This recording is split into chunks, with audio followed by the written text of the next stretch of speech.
Reddit. No dia de ação de graças, eu perguntei se o hospital tinha me enviado uma carta com a marcação da cirurgia. O meu pai e a minha madrasta olharam um para o outro e riram, assim na semana passada. Olá a todos, eu sou Elodie Ramsay, tenho 34 anos e isto aconteceu no último dia de ação de graças. Eu viajei de volta para a nossa grande cabana em Asheville, onde a lareira da Carolina do Norte estalava e o cheiro intenso de peru dominava o ambiente. A família inteira ria de forma descontrolada, os pratos circulavam pela mesa como se tudo estivesse perfeito. Eu esperei até que todos terminassem de comer, sorri e perguntei, com leveza, se o hospital tinha enviado a carta da consulta da cirurgia. O meu pai e a minha madrasta trocaram olhares e voltaram a rir. Assim, na semana passada, repetiu o meu pai, acrescentando que cortar mais um pedaço de peru seria agradável, mas que tinham usado dinheiro para organizar a festa de aniversário de 27 anos do Collie, porque um filho só faz 27 anos uma única vez. A mesa inteira riu como se alguém tivesse feito um comentário banal sobre o tempo. Eu coloquei o meu garfo na mesa lentamente, olhei diretamente para eles e disse, com calma absoluta, que talvez eles ainda não soubessem quem realmente precisava de uma cirurgia. O silêncio tomou conta da sala, o rosto do meu pai empalideceu, a minha madrasta ficou rígida com o molho parado a meio caminho da boca, e Collie apenas encarou o prato como se nada tivesse acontecido. Uma única frase transformou o dia de ação de graças num pesadelo em 3 segundos. Se alguma vez disse algo num jantar de família que deixou todos sem fôlego, deixe a sua história nos comentários, eu juro que leio cada uma delas e continue a acompanhar, porque o que aconteceu com eles depois disto vai sim valer a pena ver. Eles ficaram completamente brancos e ninguém disse mais uma palavra durante o resto da noite. A luz da manhã filtrava pelas persianas antigas da sala de estar, mas eu não saí do sofá durante toda a noite. O telemóvel continuava na minha mão com o ecrã instalado desde quando o deixara cair horas antes. Finalmente consegui desbloqueá-lo novamente e abri a aplicação do banco uma vez mais, rezando para ter imaginado o número 0. 178 mil dólares tinham desaparecido. Eu tinha passado os últimos 10 anos a sustentar aquela família, cada salário era direcionado para a vida deles enquanto eu sobrevivia com ramen e horas extra. A mensalidade do Collie na Universidade da Carolina do Norte em Asheville, o pagamento inicial do seu BMW quando completou 21 anos, o depósito de segurança daquele ático absurdo no centro da cidade para que ele pudesse fazer contactos, os inúmeros cartões suplementares do meu cartão American Express que ele distribuía aos amigos como se fossem doces. Eu nunca disse não, nem uma única vez. 11 meses antes, Collie tinha passado a noite na minha casa depois de sair com os amigos. Adormeceu no meu sofá, roncando como um comboio de carga. Eu reparei que as articulações dele estavam novamente inchadas. Ele vinha queixando-se de dores há meses, sempre atribuindo tudo a antigas lesões de futebol, mas algo em mim dizia que era pior. Enquanto ele dormia, eu retirei cuidadosamente 2 frascos de sangue com um kit que havia encomendado pela internet e levei-os pessoalmente ao laboratório na manhã seguinte. 2 dias depois, o Dr. Nolan Beckett, o meu ex-companheiro e ainda o único reumatologista em quem eu confiava, telefonou-me pessoalmente para dizer: Elodie, é artrite reumatoide agressiva. Ele está na janela inicial. Se começar as infusões biológicas nos próximos 6 a 8 meses, existe 90% de probabilidade de impedirmos danos permanentes. Depois dessa janela haverá deformidades para toda a vida e dependência de opioides. Eu não contei a ninguém. Collie teria entrado em pânico, o meu pai teria ignorado tudo, e Valerie transformaria a situação num drama. Então fiz aquilo que sempre faço, resolvi tudo em silêncio. Criei um fundo revogável apenas no meu nome, sendo eu a administradora e o beneficiário o Collie Ramsay, destinado exclusivamente a despesas médicas. Coloquei nele cada bônus, cada reembolso de impostos, cada férias que deixei de tirar. 178 mil dólares, exatamente o valor que a Universidade Duke exigia antecipadamente para o primeiro ano de terapia biológica. Como viajo a trabalho com frequência, acrescentei uma única cláusula de emergência. Em caso de necessidade médica imediata do Collie, qualquer um dos pais poderia solicitar a libertação do valor mediante a minha confirmação verbal e um e-mail de acompanhamento. Nunca imaginei que fossem usar essa cláusula, mas usaram. Na semana passada, enquanto eu estava presa em Denver por causa de um projeto, Valerie telefonou ao meu gerente bancário privado. Ela utilizou exatamente as palavras: a Elodie está no estrangeiro e o Collie está em crise. Ela afirmou estar autorizada a tratar de tudo e, em seguida, encaminhou um e-mail de um endereço que parecia exatamente o meu, elodie.ramsay.corp.travel87@gmail.com, dando permissão para proceder. O gerente viu a cláusula, viu o e-mail, ouviu Valerie chorar ao telefone e libertou o montante total numa única transferência. E para onde foi o dinheiro? Para a festa de aniversário de 27 anos do Collie. O aluguer de um chalé privado na montanha durante o fim de semana, uma banda indie semi-famosa trazida de Nashville, fogo de artifício personalizado sobre as Blue Ridge Mountains, 300 convidados, metade deles influenciadores que precisavam de conteúdo, bar aberto com o chefe mais requisitado de Nashville, esculturas de gelo, tudo incluído.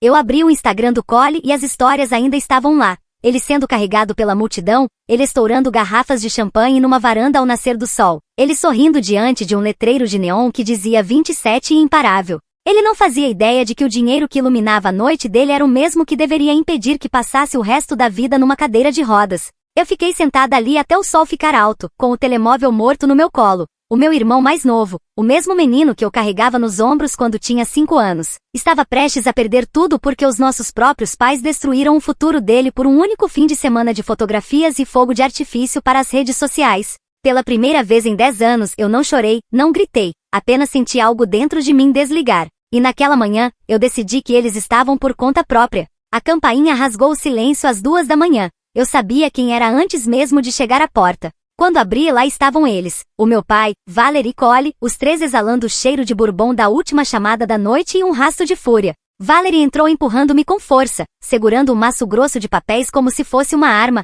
Ela não perdeu um segundo com cumprimentos. Tu cancelaste todos os cartões suplementares do Cole, não foi? Sibilou, atirando os extratos sobre a mesa de centro. O cartão American Express dele está a ser recusado em todo lado. Ele nem conseguiu comprar gasolina ontem. O meu pai entrou logo atrás dela, furioso. O pagamento do BMW voltou atrás, a empresa de reboque já deixou um aviso no para-brisas. Eles vêm buscá-lo em 48 horas, Elodie, 48 horas. Cole ficou parado no vão da porta, com o casaco de capuz meio aberto e os olhos vermelhos. Parecia menor do que eu lembrava. Mana, o escritório da administração colocou hoje de manhã um aviso de 10 dias para pagar ou abandonar o apartamento. Os meus colegas de casa estão desesperados. Eu estou prestes a ficar sem teto. Eu fechei a porta devagar e apoiei-me nela. Pela primeira vez na vida, eu não estremeci. Valerie continuou, a voz subindo. Tens noção de como isso parece? Os amigos dele não param de mandar mensagens. E por que é que o teu cartão morreu? Ele tem 27 anos. Não é um universitário falido. Isto é humilhante. O meu pai apontou um dedo ao meu peito. Tu não podes desligar tudo quando te apetece. Esta família funciona com o que tu forneces, sempre funcionou. Se tu paras, nós paramos. Esse é o acordo. Cole finalmente entrou, esfregando a nuca. Anda lá, Ellie, só liga tudo de novo. Eu pago-te quando fechar o meu próximo acordo com uma marca. 2 semanas, no máximo. Eu olhei para cada um deles, um por um. 10 anos de desculpas, chantagens emocionais e pedidos urgentes pelo Venmo passaram na minha cabeça. As milhares de transferências feitas às 3 da manhã para o Cole manter as aparências, os voos que eu cancelei para pagar a renda dele, os aniversários, os natais, as formaturas que eu cobri com turnos duplos. Respirei fundo. Não. A palavra pairou no ar como um disparo. A boca da Valerie abriu-se de espanto. O que disseste? Eu disse não. Não dou mais um cêntimo. Não faço mais um pagamento. Não invento mais uma desculpa. O rosto do meu pai ficou roxo. Tu não decides isso. Tens financiado esta família desde os teus 24 anos. Esse é o teu papel.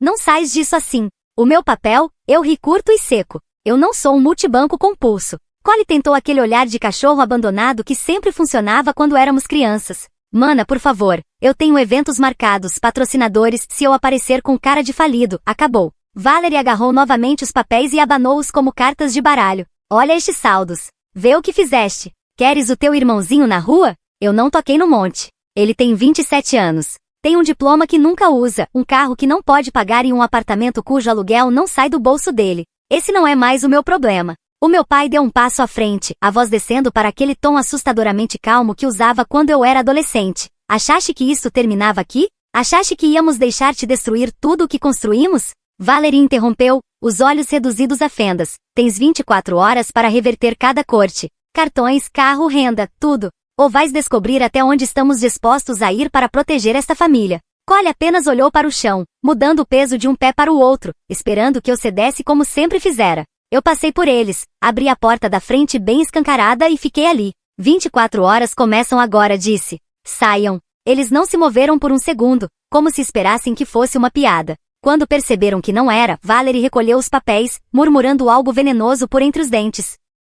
O meu pai lançou-me um olhar que poderia ter derretido aço. Cole hesitou por mais tempo do que os outros, depois arrastou-se atrás deles para fora. A porta fechou-se, eu tranquei-a, passei a corrente e pela primeira vez em 10 anos, a casa ficou completamente silenciosa. Fiquei ali no corredor escuro, com o coração a martelar, esperando que a culpa me esmagasse como sempre fizera, mas ela nunca veio. Um envelope grosso de papel manila estava na minha soleira quando cheguei do trabalho, sem selo, sem remetente, apenas o meu nome impresso em negrito. Levei-o para dentro, abriu e senti o chão inclinar-se sob os meus pés. Pedido de nomeação de tutora do patrimônio e da pessoa para Elodie Marie Hansey, apresentado por Gregory e Valerie Hansey, peticionários. A carta de apresentação do advogado deles, Richard H. Langford, tinha apenas 4 parágrafos, mas cada um atingia-me como um murro. Parágrafo 1. Eu tinha abruptamente, sem justificação, cessado todo o apoio financeiro à minha família. Parágrafo 2. Eu tinha apresentado sinais de grave instabilidade mental, incluindo comportamento isolado e hostilidade irracional.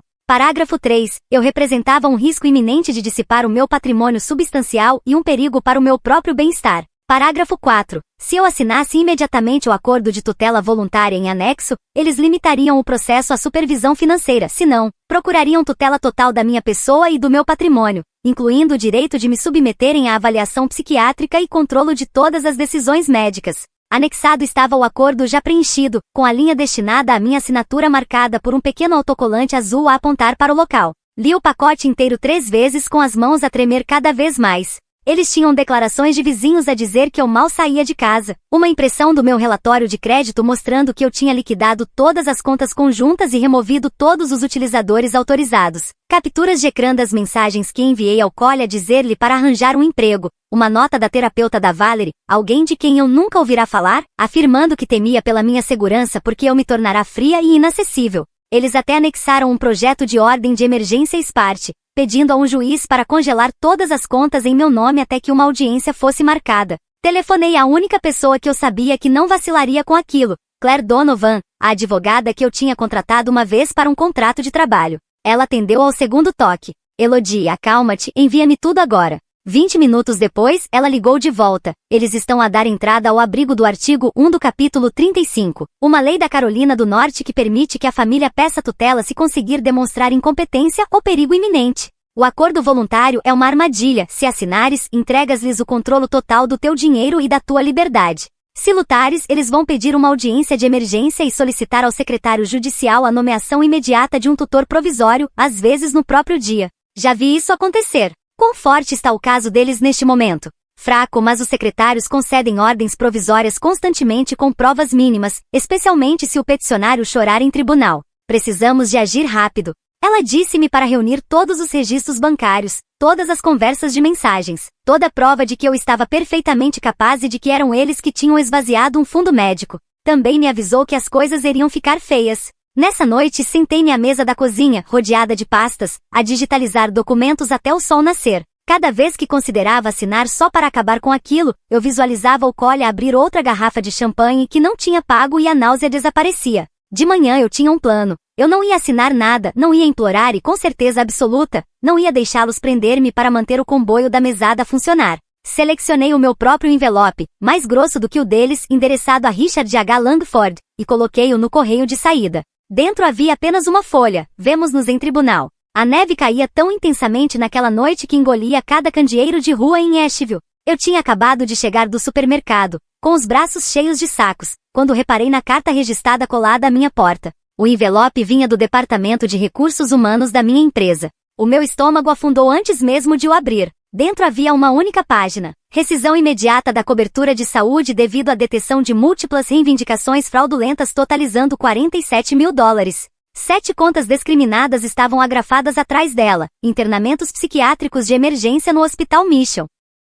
Internamento para desintoxicação numa clínica de reabilitação em Black Mountain. Internações sob vigilância de risco de suicídio no Hospital Brogan. Todas datadas dos últimos 45 dias. Todas indicando-me como a paciente. Todas acompanhadas de assinaturas eletrônicas falsificadas que pareciam exatamente as minhas. Eu nunca tinha estado em nenhum daqueles lugares. Liguei para a seguradora ali mesmo, na varanda, com a neve a encharcar o meu casaco. Depois de 43 minutos em espera, uma supervisora finalmente leu as requisições em voz alta, num tom que tremia. Senhora, estas foram submetidas através do portal do prestador, com o seu número de membro, a sua data de nascimento e uma declaração digital. A lei federal obriga-nos a suspender a cobertura enquanto decorre a investigação. Pedi os endereços de IP das submissões. Ela leu-os um por um. Todos eles levavam ao mesmo endereço que eu conhecia de cor, a casa onde cresci. Naquela mesma noite, pouco depois da 1h30, alguém começou a bater na minha porta com tanta força que a parede tremeu. Arrastei-me até o olho mágico. 2 carros da polícia de Asheville estavam na entrada, as luzes a pintarem a tempestade de neve em vermelho e azul. A neve entrava de lado quando abri a porta uma fresta. A agente mais próxima tirava flocos dos ombros, a placa no peito dizia Line. Detetive Sarah Klein, senhora. Recebemos uma chamada para o 911, feita por um familiar, relatando que a senhora estaria a tentar suicidar-se. O autor da chamada disse ter ouvido gritos e vidros a partir-se. Temos de entrar e confirmar visualmente que a senhora está bem. Os meus dentes começaram a bater e não era do frio. Estou sozinha, consegui dizer. Estava a dormir. Ela acenou como quem já ouvirá aquilo demasiadas vezes. O protocolo exige uma verificação de bem-estar quando o relato é tão detalhado. Vai demorar apenas 1 minuto. Afastei-me. 2 agentes percorreram a casa rapidamente, as botas deixando marcas molhadas no chão de madeira. Abriram cada armário, verificaram debaixo da cama, iluminaram o duche com lanternas, até puxaram gavetas da casa de banho à procura de frascos de comprimidos. Um deles transmitiu pelo rádio. Indivíduo localizado, consciente, sem lesões visíveis, sem armas, sem sinais de autoagressão. A detetive Klein entregou-me um formulário de recusa de transporte médico para eu assinar.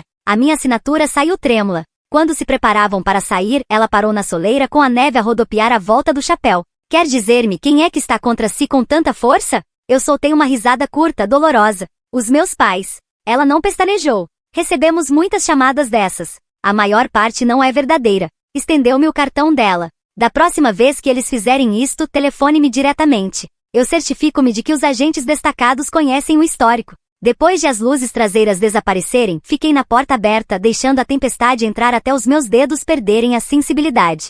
Depois fechei a porta, tranquei cada fecho e ainda arrastei uma cadeira para debaixo do puxador. Abri o portal da seguradora no meu computador e vi o meu plano platina ficar vermelho. Cancelado, investigação de fraude, $47 mil em reivindicações falsas, uma chamada às 1h30 da manhã com polícias a baterem na neve. Eles já nem fingiam subtilidade. Enrosquei-me no sofá ainda com o casaco molhado, as botas a pingarem no tapete. A casa estava silenciosa, exceto pelo vento a sacudir as janelas antigas. Pela primeira vez desde que cortei relações com eles, a solidão absoluta caiu sobre mim como uma avalanche. Ninguém viria salvar-me. Ninguém acreditava sequer que eu precisasse ser salva. Fiquei naquele sofá até o céu lá fora ficar da cor de água de lavar louça, segurando o cartão da detetive Klein com tanta força que deixou marcas na minha palma. Um oficial de justiça, com um fato cinzento amarrotado, apanhou-me no estacionamento do supermercado inglês numa tarde quente de abril, daquelas em que as montanhas parecem perto o suficiente para tocar. Ele colocou-se diretamente à frente do meu carrinho e entregou-me um envelope grosso, branco, com o selo vermelho do condado de Buncombe já aberto pelo vento. Eu soube o que era antes mesmo de ver o título: intimação no processo de tutela de Elodie e Marie Hansen, audiência marcada para 28 de abril às 9 horas da manhã. Sala 2B, Tribunal do Condado de Buncombe, sob a presidência da secretária do Tribunal Superior Margaret Ellison. Encostei-me ao carro e li cada página ali mesmo, sob o sol. 11 testemunhas. Dr. Marcus Tran, psiquiatra certificado, afirmando que me tratara por surto psicótico agudo com alucinações de comando suicida. Assistente social Lisa Shen, alegando 3 visitas domiciliárias não anunciadas em que eu recusei entrada e ameacei autoagressão. 3 antigos colegas de um emprego que deixei há 5 anos, jurando que eu começara a acumular medicamentos e a demonstrar paranoia em relação à família. 2 vizinhos de ruas onde eu nunca vivi, descrevendo comportamentos erráticos, incluindo gritos durante a noite. Uma barista da livraria Malaprops afirmava que eu tinha desmaiado no café, a soluçar sobre acabar com tudo. Cada declaração juramentada estava autenticada no mesmo dia, todas descrevendo-me como uma bomba relógio que tinha, de forma irresponsável, cortado todo o apoio financeiro a familiares dependentes, colocando assim em risco tanto a mim própria quanto a outros. O pedido de providência solicitava à secretária Ellison que me declarasse incompetente, nomeasse Gregory e Valerie Hansen como tutores conjuntos da minha pessoa e do meu patrimônio, e concedesse poderes de emergência imediatos para congelar todas as contas, revogar a minha carta de condução e colocar-me sob custódia protetora até o julgamento completo. Conduzi diretamente até o escritório de Claire Donovan, com as janelas abertas e o envelope a bater no banco do passageiro como um pássaro preso. Claire espalhou os papéis pela mesa de conferências e começou a marcá-los com marcadores de cores diferentes. Amarelo para mentiras, rosa para perjúrio, laranja para crimes. 11 declarações juramentadas entregues num intervalo de 4 dias, disse ela, em voz baixa. Isto não é coincidência, é uma orquestra paga. Repara no notário, a mesma mulher em todas. E 3 destas testemunhas usaram exatamente a mesma frase. A declarante afirmou que preferia morrer a continuar a sustentar a família, palavra por palavra. Ela abriu o manual dos secretários judiciais da Carolina do Norte no portátil. Audiências de tutela são julgamentos à porta fechada, sem júri. Margaret Ellison decide tudo naquela manhã. Se ela acreditar em sequer 30% desta porcaria, pode assinar uma ordem ali mesmo e tu perdes a liberdade antes do almoço. Eu encarei a lista de testemunhas até os nomes se misturarem. Como destruímos isto? Não destruímos apenas, disse Claire, deslizando uma contrapetição volumosa pela mesa. Enterramo-lo. Ela já tinha intimado os registros da notária, as gravações de segurança da cafetaria, os ficheiros de recursos humanos da minha entidade empregadora provando que eu estivera no trabalho em todas as datas em que supostamente colapsara. Tinha também declarações de 2 das 11 testemunhas que já tinham cedido sob pressão dos detetives e admitido terem sido pagas $500 cada uma para assinar o que lhes fosse colocado à frente. Mais importante ainda, ela tinha o Dr. Nolan Beckett confirmado para testemunhar. Ele vai depor pessoalmente, disse Claire. Divulgação médica completa do diagnóstico do Cole, a janela de tratamento perdida, os documentos falsificados do fundo, a fatura dos fogos de artifício, tudo sob juramento em tribunal público. Pela primeira vez, os teus pais vão ouvir a verdade de alguém que não és tu. Passei as 3 semanas seguintes a viver dentro de caixas de documentos. Imprimi cada extrato bancário, cada mensagem, cada e-mail. Pratiquei responder a perguntas até a minha voz deixar de tremer. Caminhei pelos corredores do tribunal à noite quando não havia ninguém, apenas para memorizar o trajeto desde o detetor de metais até a sala 2B. Na manhã de 28 de abril, as flores de corniço estavam a desabrochar em rosa contra as paredes de pedra. Vesti o fato azul marinho que comprei para minha primeira entrevista de emprego, aos 24 anos, o mesmo que jurei que nunca mais precisaria. Dentro da sala de audiências, o ar cheirava a polidor de limão e medo. O meu pai e Valerie estavam sentados na mesa dos peticionários, com roupas que eu nunca lhes vira, parecendo menores do que eu recordava. Langford ajustava a gravata repetidamente, como se esta o estrangulasse. Cole sentava-se atrás deles com o capuz levantado, a deslizar pelo tic-toc sem som, ainda a encarar tudo aquilo como uma consulta dentária da qual fora obrigado a participar. A secretária Margaret Ellison entrou exatamente às 9 horas. Era mais jovem do que nas fotografias, com maçãs do rosto afiadas e olhos que não deixavam escapar nada. Langford foi o primeiro a erguer-se. Excelência, este é um caso trágico de uma filha em crise. Claire já estava de pé. Excelência, isto é uma tentativa calculada de roubo financeiro através de tutela instrumentalizada. Requeremos o indeferimento imediato e encaminhamento criminal. O olhar de Ellison percorreu a lista de testemunhas e depois pousou em mim. Chame a sua primeira testemunha, senhora Donovan. Claire sorriu pequeno e letal. A requerida chama o Dr. Nolan Beckett. A porta lateral abriu-se e tudo que eles tinham construído começou a arder. A chuva martelava o telhado do tribunal como se quisesse entrar. Eu estava à mesa da requerida, os dedos gelados sobre um bloco de notas.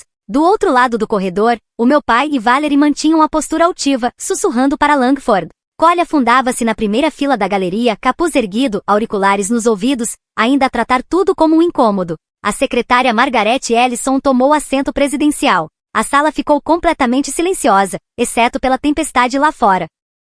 Langford levantou-se primeiro, com a voz doce como xarope. Excelência, estamos apenas a tentar salvar a nossa filha de si mesma. Claire ergueu-se ao meu lado. Excelência, os peticionários estão a tentar tomar controle da vida e dos bens da minha cliente através de fraude e perjúrio. Requeremos a rejeição imediata e o encaminhamento criminal. Os olhos de Ellison estreitaram-se. A defesa listou uma testemunha adicional, Dr. Nolan Beckett. Chamem-no. A porta lateral abriu-se. Nolan entrou de fato escuro, carregando uma pasta vermelha espessa. Ele não me olhava desde que terminamos, anos antes. Hoje os seus olhos cruzaram os meus por meio segundo, firmes, desculpados, resolutos. Ele prestou juramento. Claire começou suavemente. Dr. Beckett, por favor, declare a sua relação com Cole Hansey. Sou o reumatologista responsável pelo diagnóstico dele. Há 11 meses confirmei artrite reumatoide agressiva. Sem tratamento biológico no primeiro ano, a destruição permanente das articulações é quase garantida. Um murmúrio percorreu a sala. Valerie Mayo levantou-se.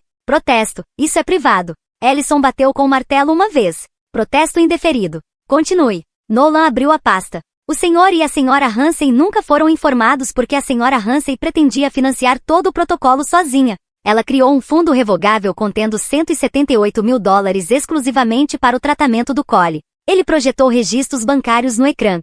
O e-mail falsificado, o levantamento, o aluguer da estalagem, a fatura dos fogos de artifício, os pagamentos aos influenciadores. O rosto do meu pai perdeu toda a cor. Valerie agarrou a borda da mesa. Nolan continuou. A janela de tratamento fechou há 4 meses. Cole enfrenta agora deformidade vitalícia e dependência de opioides. Aquele dinheiro era a única hipótese realista dele. Cole arrancou os auriculares. Mas que raio estás a dizer? Nolan virou-se para ele. Os teus pais usaram o teu fundo médico para organizar a tua festa de aniversário. Precisavas daquele dinheiro para conseguires andar normalmente pelo resto da tua vida. A boca de Cole abriu-se, fechou-se, abriu-se de novo. Ele olhou para Valerie. Mãe? Ela não conseguiu encará-lo. Claire entregou à secretária Ellison o conjunto das 11 declarações juramentadas das testemunhas e logo depois, as contradeclarações de 3 delas que tinham desistido, confessando que receberam $500 cada para assinarem o que lhes colocassem à frente, tremendo quando os detetives apareceram. Langford tentou protestar, mas Ellison silenciou. Ela examinou os documentos durante 8 longos minutos, enquanto trovões ecoavam lá fora. Finalmente ergueu o rosto, a voz firme como aço. Após revisão das provas, não encontro qualquer fundamento credível para uma decisão de incapacidade. A petição é frívola, apresentada de má fé e sustentada pelo que parece ser perjúrio coordenado e exploração financeira. Ela virou-se para o meu pai e Valerie, Gregory e Valerie Hansen. A vossa petição é negada com prejuízo. Todas as taxas judiciais e os honorários da advogada da requerida serão cobrados a vocês pessoalmente. Outro golpe do martelo. Além disso, de acordo com o Estatuto Geral da Carolina do Norte 35A, 11, 16 e 14.1 e 12.2, todo este processo é encaminhado ao procurador do Condado de Buncombe para investigação criminal imediata por exploração financeira, falsificação e perjúrio. A galeria explodiu num burburinho e os oficiais avançaram. Ellison encarou-o sem piscar. Este caso está encerrado. Os peticionários serão escoltados para fora do edifício. O meu pai tentou levantar-se, mas as pernas não o sustentaram. Valerie chorava abertamente. Cole permaneceu imóvel, olhando fixamente para a fatura projetada, a dos fogos de artifício que lhe custaram as articulações. Nolan desceu do estrado, deu-me um pequeno aceno de cabeça e saiu. Fiquei sentada até a sala esvaziar, com a chuva ainda a martelar nas janelas, deixando as palavras assentar. Eles tinham perdido e pela primeira vez em 1 ano, eu conseguia respirar. A primeira crise do Cole surgiu em junho. Em agosto ele já não conseguia segurar uma chávena de café, em outubro usava um andarilho. Os analgésicos passaram de hidrocodona para adesivos de fentanilo em menos de 4 meses. Com 28 anos, ele qualificou-se para o programa de invalidez, recebendo $842 por mês. Depois dos prêmios do Medicare, esse era todo o seu rendimento. Agora vivia de cheques de invalidez e de qualquer trocado que conseguisse ganhar antes que outra articulação se bloqueasse. O meu pai e Valerie aguentaram exatamente 91 dias após a audiência. As sanções impostas pelo tribunal e os honorários da advogada ultrapassaram $130 mil.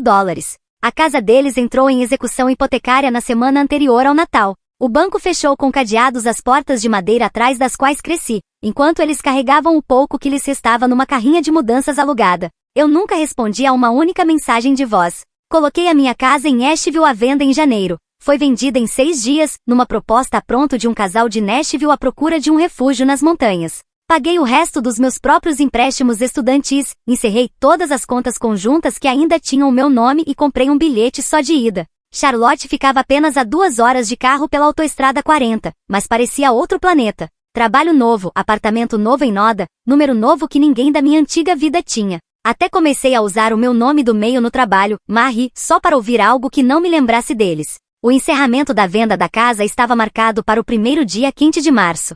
Conduzi até lá uma última vez, janelas abertas, música alta o suficiente para afogar as memórias. As Blue Ridge estavam exatamente iguais, névoa suspensa sobre os vales, cornizeiras a despontar. Estacionei na entrada de cascalho que costumava parecer casa. Os novos proprietários já tinham trocado a caixa do correio, o baloiço da varanda tinha desaparecido, alguém pintara a porta da frente num azul teal alegre, em vez do verde floresta gasto que eu lembrava. Caminhei por cada divisão uma última vez, a sala onde o dia de ação de graças implodiu, a cozinha onde eu costumava fazer sandes de queijo grelhado para o Cole quando ele tinha 5 anos, o meu antigo quarto agora decorado com arte genérica e uma cama que não era minha. Deixei as chaves no balcão, ao lado dos documentos finais, e tranquei a porta para sempre. De pé na varanda, olhei uma última vez para as montanhas que me criaram. Em algum ponto lá no vale, o Cole provavelmente acordava para mais um dia de dor da qual não podia fugir. Em algum apartamento barato, o meu pai e Valerie estavam a aprender o que significava ser quem ficou sem opções.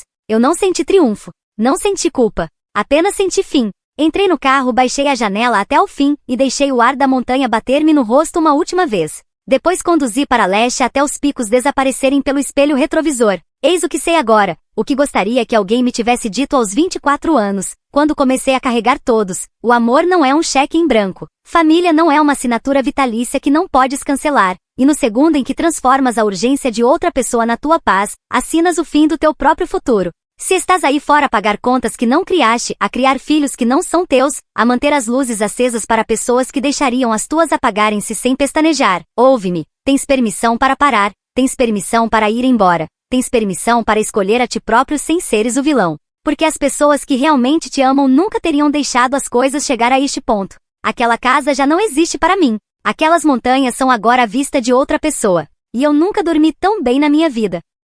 Obrigado por terem ficado até ao fim desta história. Aprecio de verdade o vosso tempo e o vosso apoio. Se gostaram deste conteúdo e querem ouvir mais histórias como esta, não se esqueçam de seguir e subscrever o meu canal Moi Reddit. O vosso apoio faz toda a diferença para que eu possa continuar a criar mais vídeos. Desejo-vos um dia maravilhoso. Moi Reddit, com todo o meu respeito.